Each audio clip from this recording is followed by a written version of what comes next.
राज्यामध्ये आनंदाचा शिधा योजना बंद व्हायची चिन्ह आहेत. स्वतः अन्न आणि पुरवठा मंत्री छगन भुजबळांनी या संदर्भातले संकेत दिलेत. लाडकी बहीण योजनेमुळे इतर योजनांना फटका बसत असल्याचंही त्यांनी म्हटलंय. दिवाळीमध्ये नागरिकांना आनंदाचा शिधा मिळणार नाही असं त्यांनी स्पष्ट केलंय. गणपतीला आणि दिवाळीला आम्ही तर प्रस्ताव पाठवला होता की दिवाळीसाठीचा सुद्धा आणि गणपती जे गणेशोत्सव येतात त्यावेळेला हे दोन्ही जे आहेत या बाबतीमध्ये निर्णय घ्यावेत. परंतु फायनान्सने जे काय या वेळेला त्यांनी सांगितलं काही शक्य होत नाही.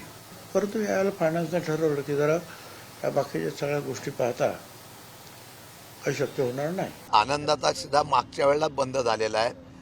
मला वाटतं की शिवथाळी आनंदाचा शिधा लाडक्या बहिणीच्या संदर्भामध्ये जो काय बोजा सरकारवाला एका बाजूला एक योजना केली आणि गरिबाचा अन्न काढण्याच्या दुसऱ्या योजना बंद करतायत अशा प्रकारची शंका आहे. परंतु ती योजना माजी मुख्यमंत्री एकनाथजी शिंदे यांनी दिल्यामुळे ती कदाचित बंद करण्याचा निर्णय झाला असेल असं मला वाटतं. आता isakal.com आहे देशातील नंबर 1 ची मराठी न्यूज वेबसाईट. प्रत्येक अपडेटसाठी isakal.com ला नक्की भेट द्या.